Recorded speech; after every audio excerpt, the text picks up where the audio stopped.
Hello everyone. आज हम start करेंगे हमारा टॉपिक एसएचएम। इसका जो बेसिक था वो मुझसे प्रीवियस वीडियो में तुम्हें ऑलरेडी पढ़ा चुकी हूँ कि हमारा एसएचएम क्या होता है, उसका ज्योमेट्रिक रिप्रेजेंटेशन क्या होता है, उसका पीरियड ऑफ एसएचएम क्या होता है, हमारा फ्रीक्वेंसी क्या होती है, उससे कुछ बेसिक फार्मूलाज थे, हमने उन सब के बारे में डिस्कस ऑलरेडी हम लोग कर चुके हैं। तो आज हम इससे रिलेटेड क्वेश्चंस देखते हैं। सो क्वेश्चन नंबर फर्स्ट,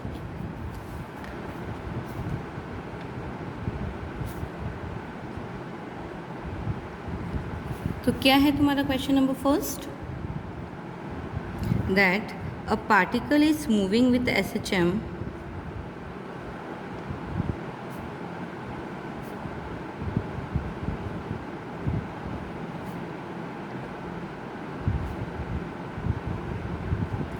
हमें फाइंड करना है सबसे पहला कि at what distance from the centre will its velocity be half of the maximum, यानी सेंटर से कितने डिस्टेंस पर जो इसकी वेलोसिटी है वो इसके मैक्सिमम वेलोसिटी के हाफ होगी। क्लियर है ये चीज़? लिख लो क्वेश्चन।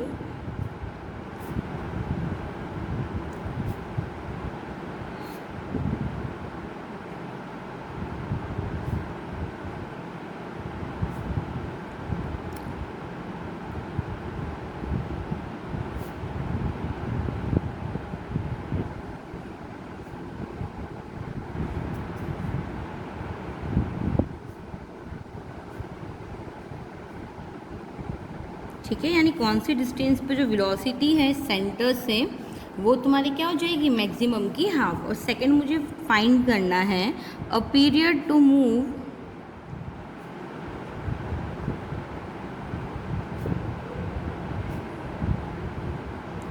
फ्रॉम द पोजिशन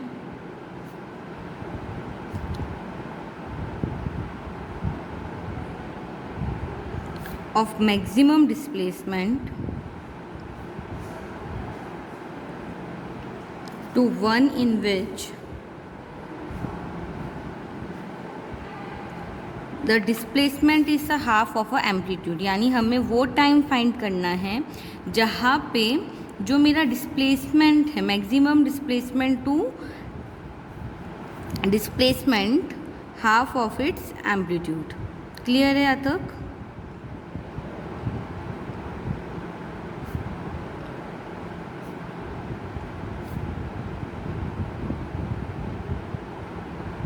तो देखो इसका सोल्यूशन देखते हैं।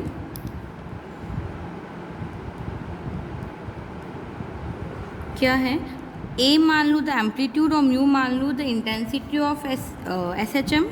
हम मान लेते हैं लेट, फर्स्ट वाला सॉल्व कर रही हूँ है ना, let A be the amplitude and mu be the intensity of SHM. ये म्यू मेरा क्या होता है, कांस्टेंट होता है। जब हम क्या करते हैं, जब हमने एसएचएम का बेसिक पढ़ा था कि जो हमारा एक्सेलरेशन है वो मेरा क्या होता है, प्रोपोर्शनल होता है टू द डिस्प्लेसमेंट। और जब हम प्रोपोर्शनलिटी साइन हटाते हैं तब मेरा क्या आता है, म्यू आता है। वो जो कांस्टेंट है वो मेरा क्या हो जाता है, इंटेंसिटी हो जाती है एसएचएम की।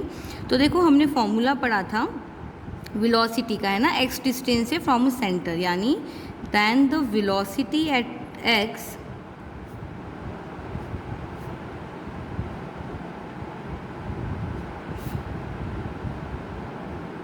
फ्रॉम द सेंटर इज,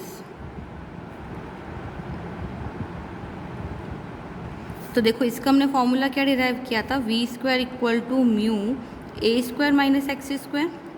तो इसको ले लो फॉर्मूले को, इक्वेशन नंबर 1।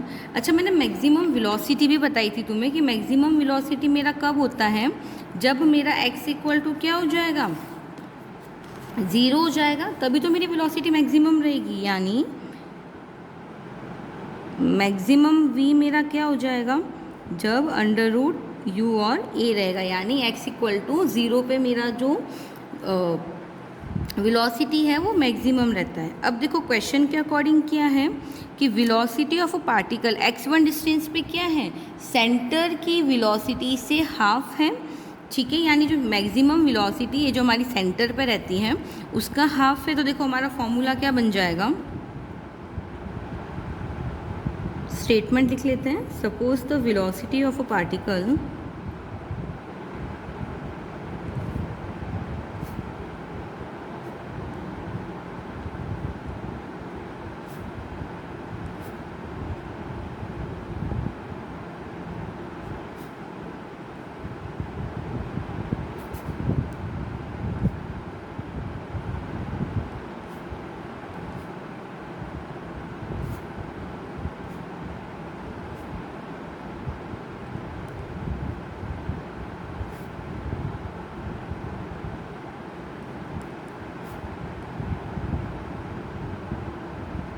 देखो मैक्सिमम वेलोसिटी मेरी क्या थी, अंडर रूट म्यू ए थी, तो इसका हाफ मेरा क्या हो जाएगा, under root mu A by 2 होगा, है ना. यहाँ तक बात क्लियर हुई. अब मैं क्या करूँ, जो x1 है उसको किससे सब्स्टिट्यूट कर लूँ, x1 से कर लूँ. क्यों, क्योंकि मैंने तो माना है ना कि डिस्टेंस x1 पे मेरी वेलोसिटी मैक्सिमम की हाफ है ना. इसलिए हम क्या करेंगे, then substituting x equal to x1 and in 1 we have, तो देखो वेलोसिटी मेरी क्या हो जाएगी, v square equal to mu A square minus x1 square. अब देखो v की वेलोसिटी मुझे पता है कि इस पॉइंट पे क्या होगी, under root mu A by 2 होगी. तो ये हो जाएगा तुम्हारा mu under root mu A square by 2 का स्क्वायर करोगे तो ये आ जाएगा mu A square by 4 equal to mu A square minus x1 square. यहाँ से दोनों साइड से तुम्हारा क्या हो जाएगा, इंटेंसिटी जो है तुम्हारी यानी जो म्यू है कांस्टेंट है वो कैंसिल आउट हो जाएगा. तो तुम्हारे पास क्या बचेगा, सिर्फ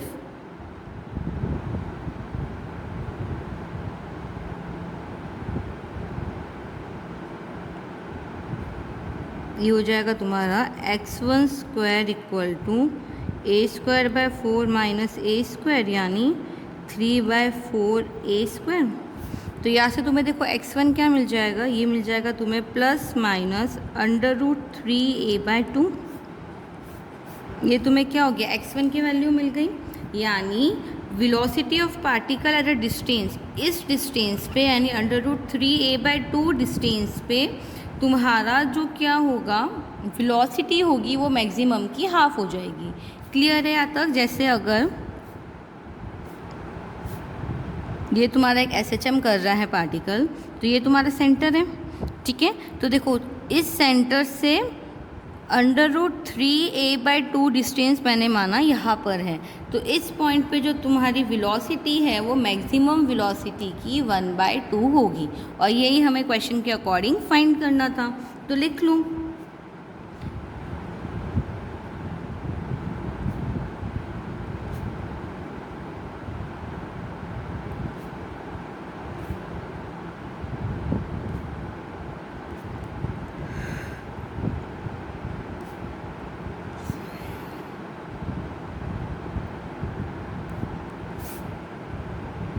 अंडर रूट 3a/2 ए पे तुम्हारा क्या हो जाएगा,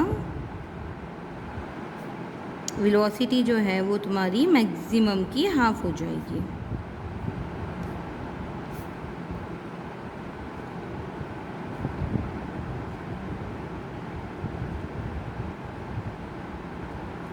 अब इसका सेकंड क्वेश्चन सॉल्व करते हैं. देखो सेकंड क्वेश्चन के अकॉर्डिंग क्या पूछा है मुझे कि हमें पीरियड फाइंड करना है to move from a position of maximum displacement, यानी मैक्सिमम डिस्प्लेसमेंट से उस डिस्प्लेसमेंट पे आने पर जहाँ पर मेरा एम्पलीट्यूड हाफ है उसके बीच का मुझे टाइम निकालना है. क्लियरली क्वेश्चन यही बोल रहा है.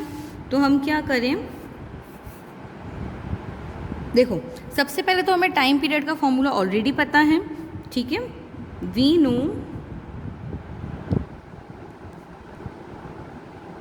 टाइम पीरियड तुम्हारा क्या होता है, 2π/√μ. ये जो है हमारा डिस्प्लेसमेंट पे डिपेंड नहीं करता है. ये क्या होता है तुम्हारा t equal to 2π/√u. The time t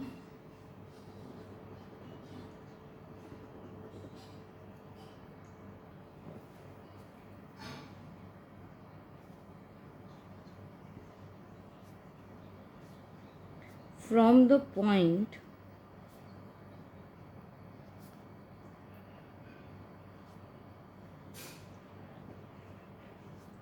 of maximum displacement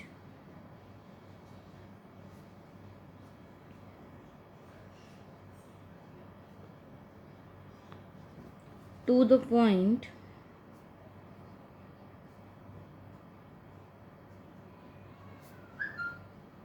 at a distance x from the center is, देखो टाइम टी पे क्या हो जाएगा, मैक्सिमम पॉइंट जो है डिस्प्लेसमेंट का, वहाँ से मेरा डिस्टेंस क्या हो जाएगा, सेंटर से एक्स हो जाएगा। तो देखो एक्स की वैल्यू मुझे पता है क्या हो जाती है मेरी, A cos under root U T होती है, ठीक है।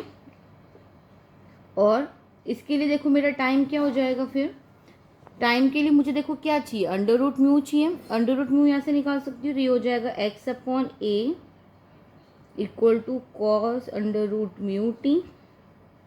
तो टी मेरे पास क्या आ जाएगा, कॉस इनवर्स इधर आ जाएगा, यानी कॉस इनवर्स ये 1/म्यू cos inverse X upon A equal to T आ जाएगा मेरे पास। यहाँ तक चीज़ क्लियर हुई। ये ऑलरेडी हमारा रिलेशन होता है X equal to A cos under root mu T. तो मैंने यहाँ से टी की वैल्यू निकाल दी, यानी टर्म ट्रांसपोज करा दिए। तो ये मेरा आ गया टी। इसको ले लो इक्वेशन नंबर 3। अब देखो क्वेश्चन के अकॉर्डिंग क्या था कि पार्टिकल क्या कवर कर रहा है, हाफ एम्पलीट्यूड कवर कर रहा है ना। यानी एक्स इक्वल टू तुम्हारा क्या हो जाना चाहिए, अब एक्स a/2 होना चाहिए, क्योंकि ए मेरा एम्पलीट्यूड होता है। क्वेश्चन के अकॉर्डिंग क्या है, हाफ है ना एम्पलीट्यूड का। तो मैं क्या करूँगी, एक्स इक्वल टू a/2। तो लिख लेते हैं कि when the particle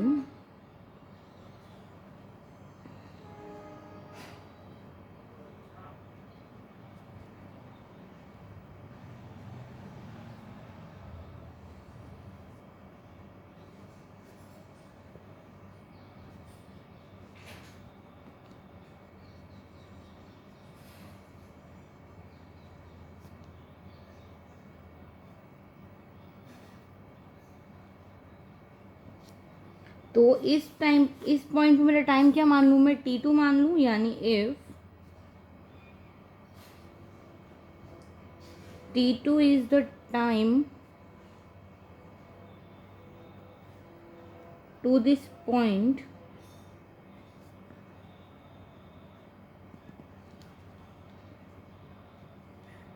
then by equation number 3।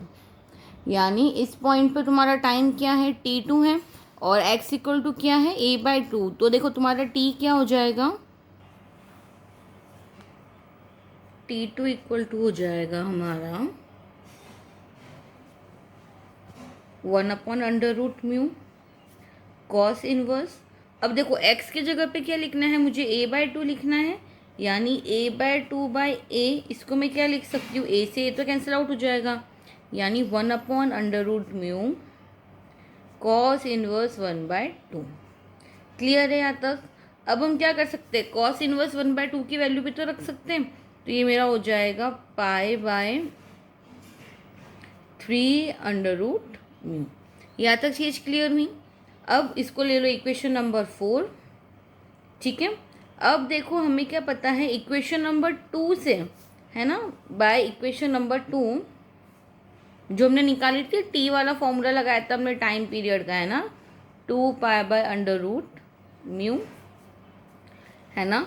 तो उससे मुझे क्या मिल जाएगा, जो t2 है वो किसके इक्वल हो जाएगा, कैपिटल T/6। यही होगा। इसमें क्या करो, 1/6 का मल्टीप्लाई करा लो, तो 6 से 2 कट जाएगा, यानी 1/3 बचेगा तुम्हारे पास, ठीक है। तो t2 तुम्हारा क्या हो गया, कैपिटल T/6 हो जाएगा। यानी जो हमें टाइम रिक्वायर्ड है वो क्या होगा, 1/6 होगा ऑफ द पीरियोडिक टाइम। ये कैपिटल टी जो मेरा होता है ये मेरा पीरियोडिक टाइम होता है ना। और t2 की वैल्यू तुम्हारी क्या है, 1/6 है ना टी की। तो लिख लो therefore the required time is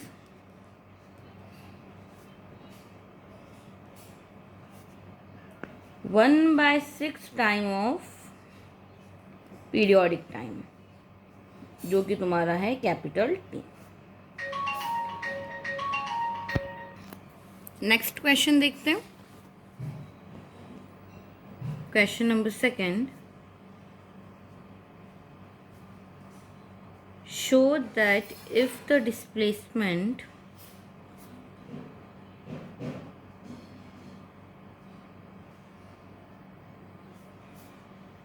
of a particle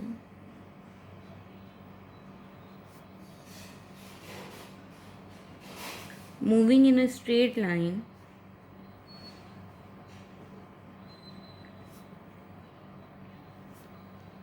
is expressed by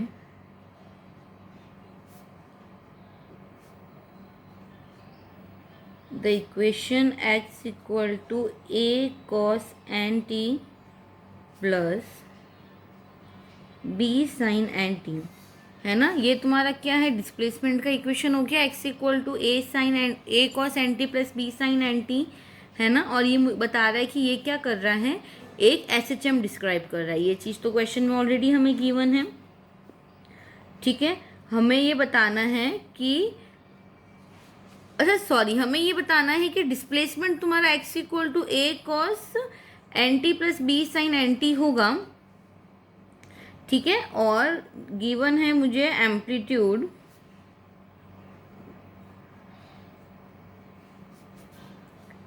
under root A square plus B square and time period मुझे गिवन है 2π/n।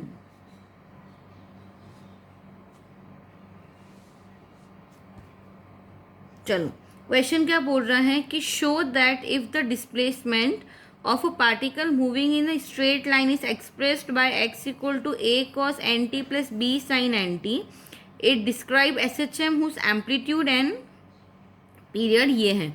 यानी हमें बताना है कि कोई भी पार्टिकल है वो मूव कर रहा है एक स्ट्रेट लाइन में, उसके डिस्प्लेसमेंट की इक्वेशन मुझे गिवन है x equal to a cos nt plus b sin nt। Sorry एक सेकेंड पहले मैंने गलत बोल दिया था, डिस्प्लेसमेंट मुझे गिवन है और मुझे इसका एम्पलीट्यूड और टाइम पीरियड भी गिवन है। मुझे ये बताना है कि ये जो पार्टिकल है ये क्या कर रहा है, SHM में मूव कर रहा है। ये है पूरे क्वेश्चन का मतलब। अब इसका आंसर देखते हैं। सॉल्यूशन, जो x मुझे गिवन है वो ले लो a cos nt plus b sin nt। अब इसका मैं क्या कर सकती हूँ, वन टाइम डिफ्रेंशिएशन कर सकती हूँ। तो वन टाइम डिफ्रेंशिएशन करोगे तो ये हो जाएगा तुम्हारा a n sin N T plus b n cos N T. अच्छा इसका डबल डिफ्रेंशिएशन करेंगे, डबल डिफ्रेंशिएशन हो जाएगा मेरा minus N square a cos N T plus b sin N T, है ना। x डबल डैश हो जाएगा तुम्हारा माइनस एन स्क्वायर, इस पूरे को x मान लो। तो देखो ये x की ही वैल्यू है मेरी, a cos N T plus b sin N, तो ये पूरी मेरी x की वैल्यू हो गई, ठीक है। अब देखो हमें पता है कि ये तुम्हारा क्या है, कांस्टेंट है पूरा, और स्टैंडर्ड फॉर्म तुम्हारा SHM का क्या होता है, x double dash equal to mu x, यानी ये तुम्हारी म्यू की वैल्यू हो गई।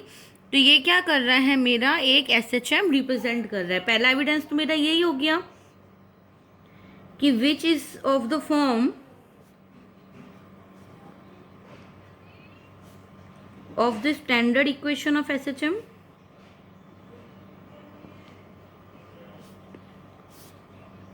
वो थी तुम्हारी x double dash equal to minus mu x। ये तुम्हारा स्टैंडर्ड फॉर्म होता है SHM का, ठीक है। और ये क्या कर रहा है, देखो इसी को रिसैम्बल कर रहा है। एन स्क्वायर तुम्हारा म्यू हो गया, ये माइनस और x। क्लियर है यहाँ तक। ये मेरा पहला एविडेंस हुआ of this displacement to be a SHM। Again here mu equal to तुम्हारा क्या है, देखो एन स्क्वायर है, यानी तुम्हारा टाइम पीरियड क्या हो जाएगा, देखो जो टाइम पीरियड है वो तुम्हारा क्या होता है, t इक्वल टू 2π/√μ। तो ये हो गया तुम्हारा 2π√μ यानी √n² इक्वल टू 2π/n। और देखो क्वेश्चन के अकॉर्डिंग यही था, जो पीरियड है तुम्हारा वो क्या है 2π/n है। सेकेंड, ऐसे ही क्या करेंगे हम एम्पलीट्यूड निकाल लेंगे। So now amplitude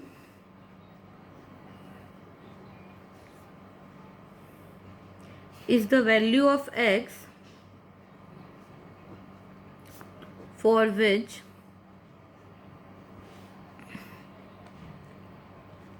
dx/dt equal to तुम्हारा क्या हो जाएगा 0, यानी dx/dt इक्वल टू 0 रख दूँ तो ये मेरे dx/dt की वैल्यू है, इसको 0 रख लो तो ये हो जाएगा -an sin nt plus bn cos nt equal to 0। तो यहाँ से तुम्हें क्या मिल जाएगा, देखो ये टर्म इधर ट्रांसफर हो जाएगी, यानी -an